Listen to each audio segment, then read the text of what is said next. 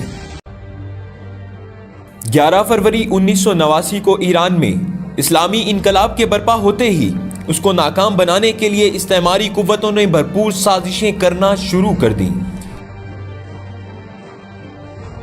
نوزائیدہ انقلاب کے لیے استعمار، اس کے حواریوں اور شاہ کے طرفداروں کی طرف سے ایسی مشکلات کھڑی کی گئیں کہ محسوس ہوتا تھا کہ مسائل، مشکلات اور مصائب میں گھرے ایرانی عوام، جنہوں نے انقلاب کے لیے بے پناہ قربانیاں دیں اور سنہرے خواب دیکھے تھے، خود ہی پھٹ پڑیں گے اور انقلاب خدا نخواستہ اپنے انجام کو پہنچ جائے گا۔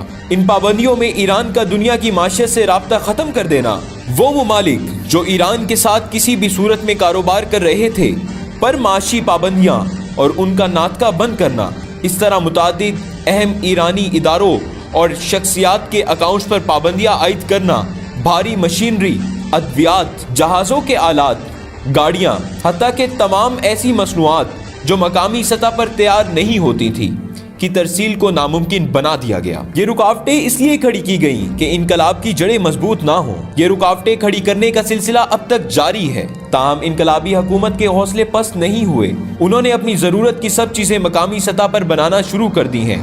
ایران کامیابی سے اپنے ڈرون تک خود تیار کر چکا ہے۔ انقلاب اسلامی کی ایک اور مشکل شروع کر دی ہیں۔ ایران کامیابی سے اپنے ڈرون تک خود تیار کر چکا ہے۔ انقلاب اسلامی کی ایک اور مشکل جس نے ایران کی رہی سہی معیشت کا بیڑا غرق کر دینا تھا، وہ اپنے ایجنٹ صدام کے ذریعے نوزائیدہ ایران پر جنگ مسلط کرنا تھا۔ یہ جنگ طویل ترین جنگ بن گئی جو 8 سال تک لڑی گئی۔ 8 سالہ مسلط کردہ جنگ کا مقصد ایران کے اسلامی انقلاب کا خاتمہ اور اپنی کٹ پتلی حکومت کو واپس لانا تھا۔ صدام، جسے 57 اسلامی و مغربی ممالک کی مدد و حمایت حاصل تھی، اس کے ذریعے انقلاب کو ختم کرنے اور تہران پر قابض ہونے کے خواب کے ساتھ حملہ کیا گیا۔ جب صدام نے ایران پر حملہ کیا تو ایران کی حالت قابل رحم تھی۔ اس کی افواج ختم ہو چکی تھی اور پابندیوں کے باعث اس کو کوئی ملک خاردار تار دینے کے لیے بھی تیار نہ تھا۔ اس کے باوجود ایران نے مسلسل 8 برس تک استعمار کی اس مہرے کا ڈٹ کر مقابلہ کیا اور دفاع کی ایسی مثالیں قائم کی کہ دنیا کو حیرت میں مبتلا کر دیا۔ اسلامی انقلاب کو محدود کرنے اور اس کو اپنا محتاج رکھنے کے لیے اس کی ترقی کا ہر راستہ روکنے کی کوشش کی گئی۔ اس کے باوجود ہم دیکھتے ہیں کہ آج ایران نہ صرف اپنے پاؤں پر کھڑا ہے بلکہ یہ بہت سے معاملات میں عالم اسلام کو آفر کر چکا ہے کہ اس کی ترقی اور پیش رفت سے وہ فائدہ اٹھائیں۔ جو کچھ ان کے پاس ہے وہ امت مسلمہ کے لیے حاضر ہے۔ 37 سالہ تمام تر پابندیوں کے باوجود ایران کی صنعتی ترقی، ایٹمی ٹیکنالوجی، ادویات اور طب کے شعبے میں پیش رفت، میزائل ٹیکنالوجی اور اسلحہ سازی، سائنسی علوم میں مقام، جنگی حکمت عملیاں اور دفاع کے اصول، سافٹ ویئرز، کمپیوٹرز ٹیکنالوجی اور دیگر کئی حوالوں سے ایران دنیا کے کئی ممالک کو پیچھے چھوڑ چکا ہے۔ ایک رپورٹ کے مطابق ایران اس وقت سائنسی علوم و ترقی میں دنیا کے 10ویں نمبر پر آتا ہے، جہاں کلوننگ پر ریسرچ جاری ہے۔ یہ دنیا کا 9واں ملک ہے جس کی اپنی اسپیس ٹیکنالوجی ہے اور خلا میں سیارہ بھیجنے کا ریکارڈ رکھتا ہے۔ ایران میں انقلاب سے قبل شرح خان کی 35% تھی جو آج 99% ہو چکی ہے۔ ایران میں جانے والے ٹورسٹ برملا اظہار کرتے ہیں کہ یہاں سڑکوں، میٹرو، ٹرانسپورٹ کی سہولیات کسی ترقی یافتہ ملک سے کم نہیں۔ یہاں صفائی ستھرائی اور دیگر سہولیات دیکھ کر مغربی ملک کا نقشہ سامنے آ جاتا ہے۔ ایران نے عملی اور سفارتی سطح پر ہر فورم پر استکبار کو للکارا ہے، جس کی مثال دنیا میں نہیں ملتی۔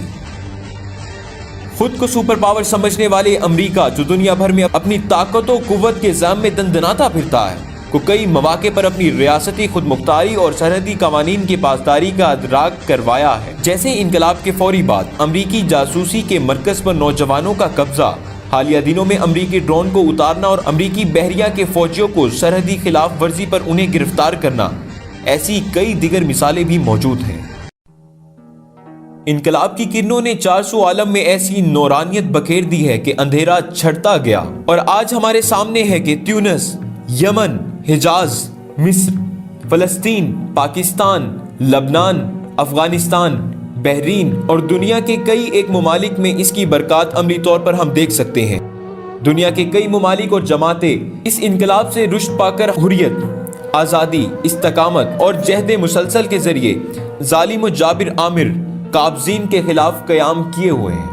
انقلاب اسلامی ایران جنگی وسائل، ساز و سامان کی قلت کے باوجود صرف ایمانی قوت سے سر تاپا مسلح بڑی بڑی شیطانی قوتوں کے سامنے نہیں جھکا اور ان کی چالوں کو مسلسل ناکام بنائے ہوئے ہے، جبکہ ہم دیکھتے ہیں کہ خلافت عثمانیہ کے خاتمے کے بعد سے عالم اسلام میں بالعموم اور عالم عرب میں بالخصوص کوئی ایسی آواز بلند نہیں ہو پائی جو مسلمانوں کے حقوق کا اس انداز سے مطالبہ کر سکے جیسے ایران نے کیا۔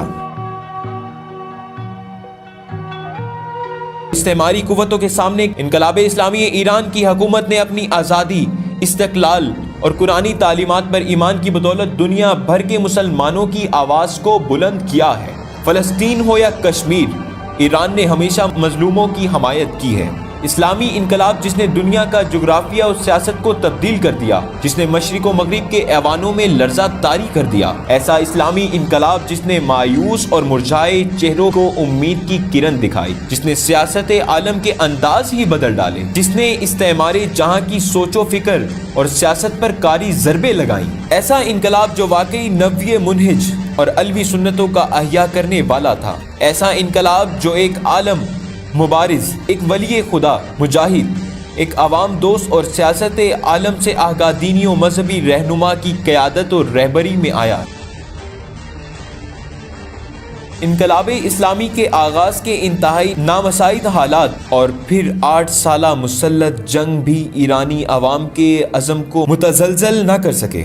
انتہائی مشکل حالات میں نظام ولایت فقیہ کے زیر سایہ ایران میں ہر سطح پر انتخابات کا عمل باقاعدگی سے سر انجام پاتا رہا۔ استعمار کے ایجنٹوں کی سازش کے نتیجے میں اعلیٰ انقلابی قیادت کو شہید کر دیا گیا، لیکن جمہوری علم جاری رہا۔ بلا شبہ انقلاب اسلامی کے حقیقی جمہوری ہونے کا بین ثبوت ہے۔